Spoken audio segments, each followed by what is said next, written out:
Hello అండి, welcome to my channel మీ చిట్టి వంటలక్క. మీ చిట్టి వంటలక్క అయితే ఈరోజు మార్నింగ్ స్కూల్కి వెళ్ళిపోయింది. వెళ్తూ తను నాకు ఒక టిప్ చెప్పిందండి. సో మా చిన్న పాప అయితే అస్సలు పాలు తాగదు, భోజనం అవి సరిగ్గా తినదండి. ఫ్రూట్స్ ఇలా పెట్టారంటే అటు పడేస్తుంది ఇటు పడేస్తుంది. సో అస్సలు ఏమీ తిందు. అందుకని చెప్పేసి తన కోసమని బొప్పాయి జ్యూస్ చేసేసి దాన్ని స్టెయిన్ చేసేసి డ్రింక్ బాటిల్లో వేసి మా చిన్న పాప చూసేలాగా మా ఐషు పెట్టమని చెప్పిందండి. నిజంగా అలా చేశానో లేదో మా చిన్నమ్మాయి డ్రింక్ అనుకో శుభ్రంగా తాగేసిందండి. నాకు భలే అనిపించింది. అసలు నాకు కూడా ఇలా ఇంత ఐడియా రాలేదు అసలు.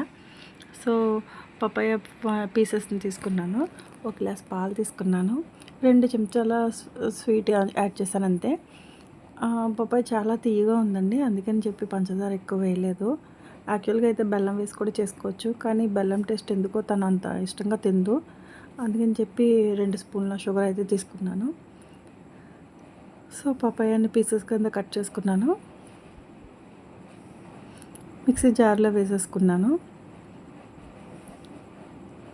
నిజంగా చిన్నపిల్లలకి పెట్టడం అనేది చాలా పెద్ద టాస్క్ అయిపోతుందండి. 3-4 పూట్ల కూడా తనకి ఏదైనా సరే వాళ్ళు ఇష్టంగా తినడం కోసం ఒక అమ్మ పడే బాధ అంతా ఇంత కాదు. సో మిక్సీ చేసిన తర్వాత స్టెయిన్ చేసేసి ఇలా డ్రింక్ బాటిల్లో వేసేసాను. తను ఇంకా పడుకునింది. లెగిసిన తర్వాత ఆ బాటిల్ నేనైతే డైరెక్ట్గా ఇవ్వలేదు, పక్కన పెట్టాను. అది డ్రింక్ ఏమనుకుని తనే తీసుకొచ్చి ఇచ్చింది, ఓపెన్ చేసి ఇచ్చాను. అప్పుడు ఇలా తాగేస్తుంది అనమాట.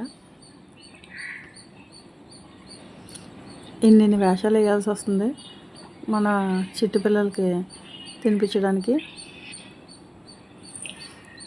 తిను మా చిన్న పాప అండి, ఈశాన్వి. 12 months అయ్యి ఇంకొక 20 days అయింది. ఇప్పుడు తనకి 13 months అండి. అది నిజంగానే డ్రింక్ అనుకుంటుంది మా అమ్మాయి. మా ఐషు ఇచ్చిన ఐడియా చాలా బాగా వర్కౌట్ అయింది నాకైతే. సో ఇంట్లో ఇలాంటి టోడ్లర్స్ ఉన్నప్పుడు పేరెంట్స్ అయితే ఇలా రకరకాలుగా కొత్త వేషాలు అయితే వేయక తప్పడం లేదనమాట. మీ చిట్టి వంటలకు ఐడియాలు నచ్చితే కనుక మా ఛానల్ సబ్స్క్రైబ్ చేసుకోండి, లైక్ అండ్ షేర్ చేయండి.